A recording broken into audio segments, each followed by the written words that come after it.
Okay, the next question that I'm going to do is question number 11, and it's -8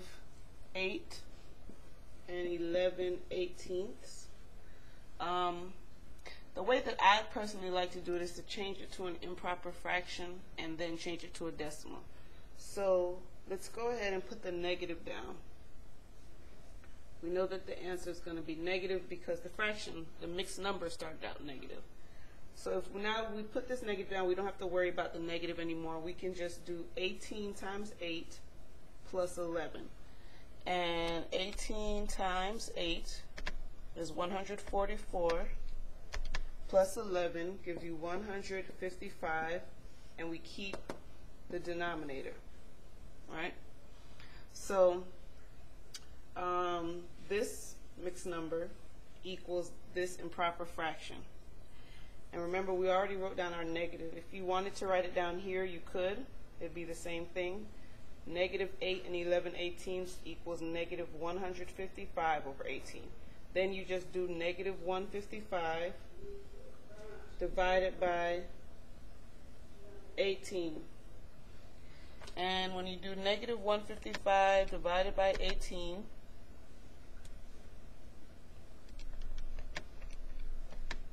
you get in your calculator, this is what I got, -8.61111, and the ones continue, right? So what do we have here? These ones are repeating.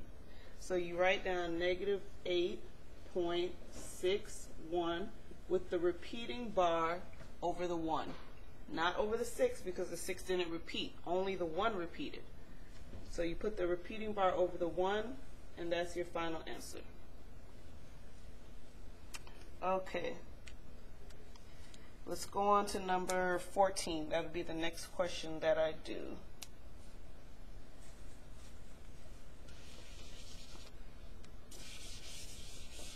For number 14, the question says to write each decimal as a fraction or mixed number.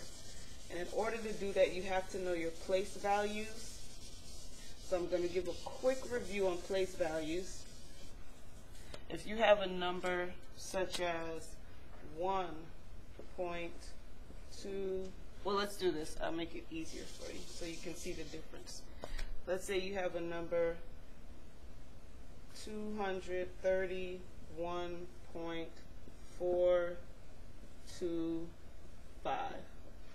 Okay? Most of you already know this place value is the hundredths place because it's 200. This place value is the tens place. So 3 times 10 is 30. That's why it's 230. And this place value is the ones place. So you have the hundreds, the tens, and the ones place. Then you start going back in the other order once you pass over the decimal point. So this place is what we call the tenths. It's kind of like tens, but with a THS at the end because it's after the decimal. Okay, this 2 is in what we call the hundredths. It's 100 with a THS at the end. So it's the same as these place values, but with a THS at the end of them. And then this is called the thousandths. 1,000 with a THS at the end. So the only difference is on this side of the decimal, there's no ones. See how there's a ones over here? There's no ones over here. There's only one column for ones, and then on both sides you have 10 and tenths, 100 and hundredths, and if you kept going, you would have 1,000 and thousandths. Okay? So these keep going by multiples of 10, 10, hundreds, thousands, 10,000s, 100,000s, like that. So for number 14, you have the decimal 0.44.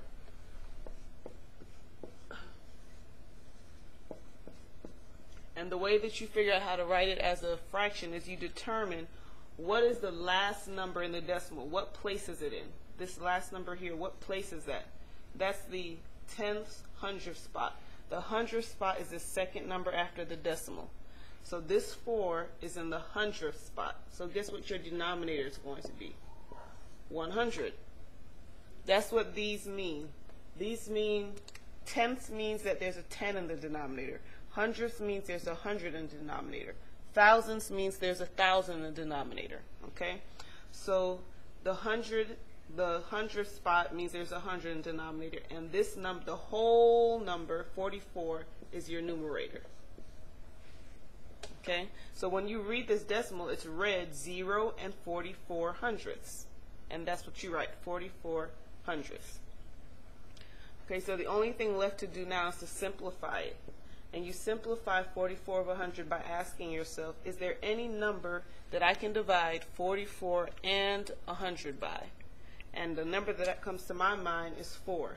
You want to try to think of the biggest number that you can, but if you don't think of it, it's okay. You'll just have to do more than one step. So the biggest number that comes to my mind is 4, and we'll see if that was the biggest number in a second. So 44 divided by 4 is 11. 100 divided by 4 is 25. And there's no other number that goes into 11 and 25. So 4 was the biggest number.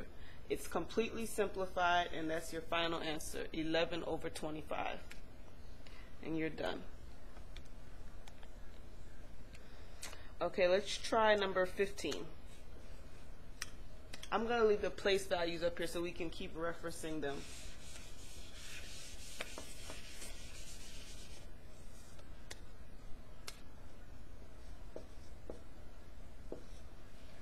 Number 15 says negative 1.35. And again, you can separate this decimal. For the fraction, for the it's going to be a mixed number. The whole number is negative 1. And then you're going to have a fraction, which we have to figure out what this decimal is as a fraction. So again, there's 2 numbers after the decimal point, which would make it the hundredth spot. So again, 100 is going to be, let's write it over here just in case we have to simplify it. I'll write the fraction portion down here. 100 is going to be our denominator. 35 is the numerator. Why is 100 the denominator? Because there's 2 numbers after the decimal point. 2 numbers after the decimal point brings me to the hundredth spot. So 100 is the denominator, 35 is the numerator. I can divide by 5.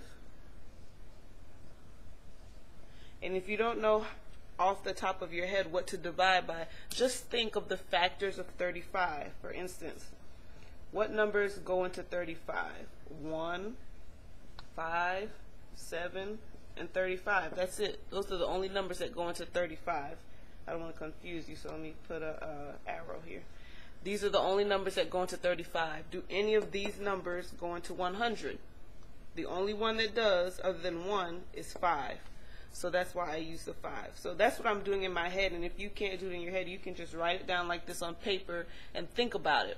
Which one of these numbers also go into 100? If I was to write down all the factors for 100, which one of these numbers would show up? And it would be the 5. So now you get 35 divided by 5 is 7. 100 divided by 5 is 25. And that can't be simplified anymore, so we're done. So your answer is negative 1 and 7/25. Final answer. And that's it. Okay, the next question that I'm going to do is number 17.